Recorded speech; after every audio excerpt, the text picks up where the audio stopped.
اسحاق کی پیدائش۔ اور خداوند نے جیسا اس نے فرمایا تھا سارا پر نظر کی، اور اس نے اپنے وعدے کے مطابق سارا سے کیا۔ سو سارا حاملہ ہوئی، اور ابراہام کے لیے اس کے بڑھاپے میں اسی معین وقت پر جس کا ذکر خدا نے اس سے کیا تھا اس کے بیٹا ہوا۔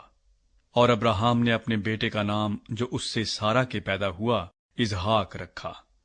اور ابراہام نے خدا کے حکم کے مطابق اپنے بیٹے اسحاق کا ختنہ اس وقت کیا جب وہ 8 دن کا ہوا۔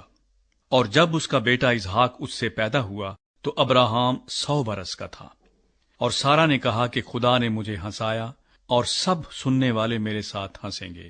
اور یہ بھی کہا کہ بھلا کوئی ابراہام سے کہہ سکتا تھا کہ سارا لڑکوں کو دودھ پلائے گی، کیونکہ اس سے اس کے بڑھاپے میں میرے ایک بیٹا ہوا۔ ہاجرہ اور اسماعیل کو گھر سے نکالا جاتا ہے۔ اور وہ لڑکا بڑھا اور اس کا دودھ چھڑایا گیا، اور اسحاق کے دودھ چھڑانے کے دن ابراہام نے بڑی ضیافت کی۔ اور سارا نے دیکھا کہ ہاجرہ مصری کا بیٹا جو اس کے ابراہام سے ہوا تھا ٹھٹھے مارتا ہے۔ تب اس نے ابراہام سے کہا کہ اس لونڈی کو اور اس کے بیٹے کو نکال دے، کیونکہ اس لونڈی کا بیٹا میرے بیٹے اسحاق کے ساتھ وارث نہ ہوگا۔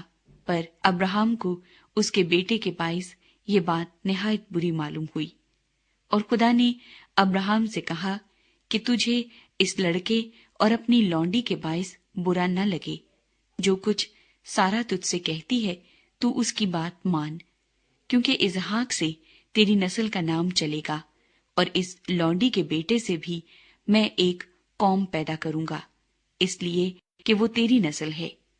تب ابراہام نے صبح سویرے اٹھ کر روٹی اور پانی کی ایک مشک لی اور اسے ہاجرہ کو دیا، بلکہ اسے اس کے کندھے پر دھر دیا، اور لڑکے کو بھی اس کے حوالے کر کے اسے رخصت کر دیا۔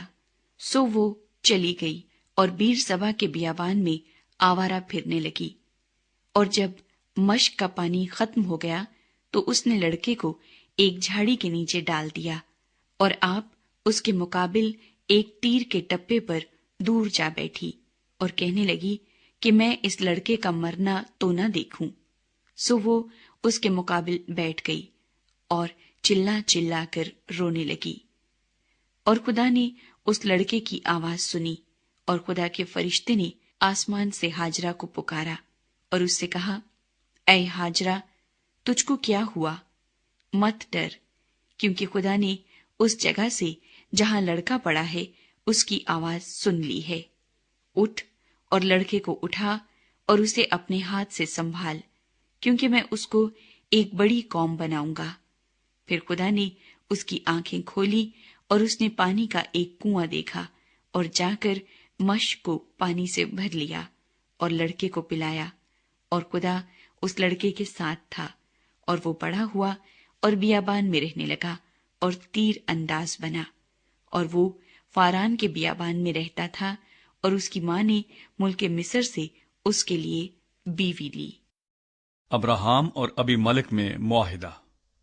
پھر اس وقت یوں ہوا کہ ابی ملک اور اس کے لشکر کے سردار فیکل نے ابراہام سے کہا کہ ہر کام میں جو تو کرتا ہے خدا تیرے ساتھ ہے، اس لیے تو اب مجھ سے خدا کی قسم کھا کہ تو نہ مجھ سے، نہ میرے بیٹے سے اور نہ میرے پوتے سے دغا کرے گا، بلکہ جو مہربانی میں نے تجھ پر کی ہے ویسی ہی تو بھی مجھ پر اور اس ملک پر جس میں تو نے قیام کیا ہے کرے گا۔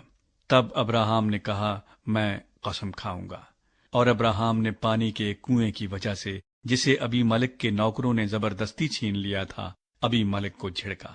ابی ملک نے کہا، مجھے خبر نہیں کہ کس نے یہ کام کیا، اور تو نے بھی مجھے نہیں بتایا، اور نہ میں نے آج سے پہلے اس کی بابت کچھ سنا۔ پھر ابراہام نے بھیڑ بکریاں اور گائے بیل لے کر ابی ملک کو دیے، اور دونوں نے آپس میں عہد کیا۔